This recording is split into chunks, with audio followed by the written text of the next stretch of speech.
नमस्कार मित्रों, आज की क्लास में आप सभी का हार्दिक स्वागत है।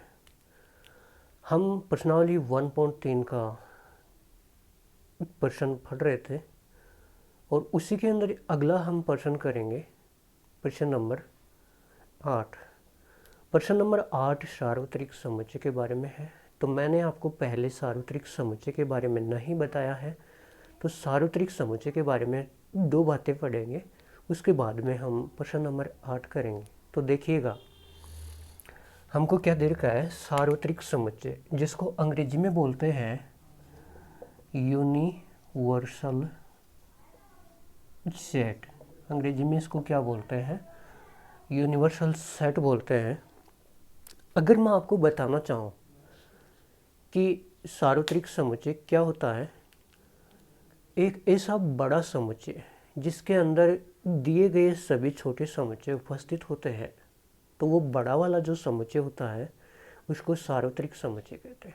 अगर हम अपने दैनिक जीवन में काम आने वाले उदाहरणों में देखें तो ये जो अपना पूरा ब्रह्मांड है ये सार्वत्रिक समुच्चय है, और इसके अंदर छोटे छोटे समुच्चय हैं। सूर्य है, चंद्रमा है, पृथ्वी है, तारे हैं, बहुत सारे उल्कापिंड हैं। ये सभी इस बड़े वाले समुच्चय ब्रह्मांड में उपस्थित होते हैं, और ये छोटे छोटे समुच्चय हैं, पृथ्वी, चंद्रमा, सूर्य, तारे, उल्कापिंड। ये तो इसकी डेफिनेशन क्या हुई कि ऐसा समुच्चय, सार्वत्रिक समुच्चय की परिभाषा क्या हुई कि ऐसा समुच्चय जिसके अंदर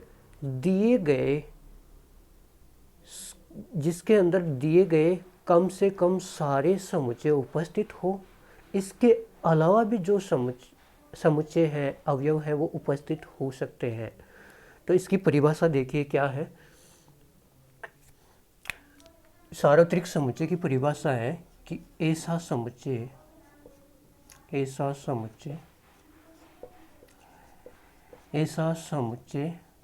जिसके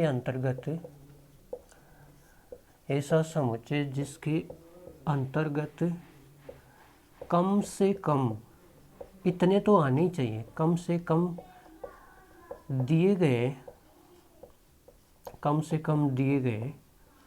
समुच्चय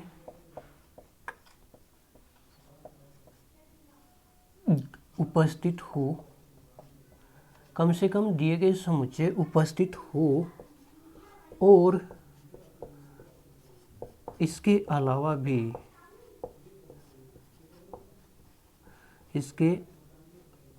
भी अवयव उपस्थित हो सकते हैं।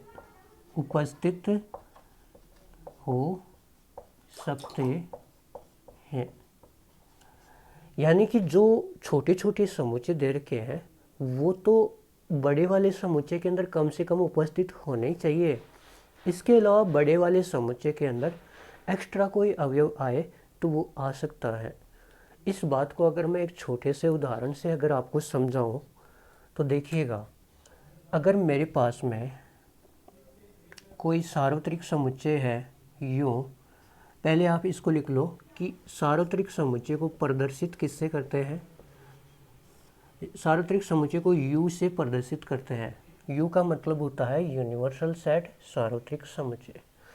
अगर एग्जाम्पल देखें कि U बराबर मेरे पास दे रखा है 1 2 3 4 5 6 7 8, और एक समुच्चय दे रखा है A बराबर 1 2, एक समुच्चय दे रखा है B बराबर 3 4 5। तो देखिएगा, ये जो दो छोटे छोटे समुच्चय हैं A और B, A के सारे अवयव बड़े वाले समुच्चय में 1 2, B के भी अवयव 3 4 5 इसके अंदर उपस्थित हैं। तो ये जो छोटे वाले समुच्चय हैं ये बड़े वाले के अंदर उपस्थित हैं। तो यही बात हमने परिभाषा में पढ़ा है कि ऐसा समुच्चय जिसके अंतर्गत कम से कम दिए गए समुच्चय तो उपस्थित हो, ये दिए गए तो उपस्थित हो, लेकिन इसके अलावा भी बड़े वाले में और अवयव आ सकते हैं। तो ये जो बड़े वाला समुच्चय है इसको सार्वत्रिक समुच्चय कहते हैं। तो ये तो हुई सार्वत्रिक समुच्चय की छोटी सी बात। उम्मीद आपको ये समझ में आ गया होगा।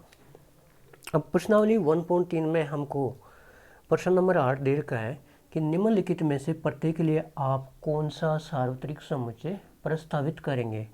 एक तो दे रखा है समकोण त्रिभुजों का समुच्चय दे रखा है। एक ऐसा समुच्चय है जिसके अंदर समकोण त्रिभुज भरे हुए हैं, तो इसका सार्वत्रिक समुच्चय क्या होगा? ऐसा समुच्चय जिसके अंदर कम से कम समकोण त्रिभुज तो हो, लेकिन इसके अलावा भी त्रिभुज उपस्थित हो। तो हम क्या ले लेंगे? इसका सार्वत्रिक समुच्चय u बराबर x सच दैट x त्रिभुजों का समूह है। इसमें सारे त्रिभुज ले लिए हमने, त्रिभुजों का समूह है। अब त्रिभुजों के समूह में ही तो समकोण त्रिभुज आते हैं, इसलिए ये जो समुच्चय है ये इस बड़े वाले समुच्चय के अंदर उपस्थित होता है, इसलिए इसको क्या कहते हैं? इसका सार्वत्रिक समुच्चय कहते हैं। दूसरा प्रश्न हमको दे रखा है समबाहु त्रिभुजों का समुच्चय एक ऐसा समुच्चय है जिसके अंदर समबाहु त्रिभुज भरे हुए हैं, तो इसका सार्वत्रिक समुच्चय क्या हो जाएगा? वही ऊपर वाली बात है, त्रिभुजों का समूह ले लो, उसी के अंदर तो समबाहु त्रिभुज होते हैं दोस्तों। तो x सच दैट x त्रिभुजों का, दोनों का उत्तर एक ही है, त्रिभुजों का समूह है। तो ये प्रश्न नंबर 8 था। सार्वत्रिक समुच्चय के बारे में हमने पढ़ा कि इसकी परिभाषा क्या होती है, और प्रश्न नंबर 8 देखा कि दिए गए समुच्चय के लिए सार्वत्रिक समुच्चय क्या है। उम्मीद आपको समझ में आ गया होगा, और कोई भी अगर क्वेश्चन हो, कुछ भी बात आपको बतानी हो तो आप कमेंट करके पूछ सकते हैं। आज की क्लास में इतना ही, धन्यवाद।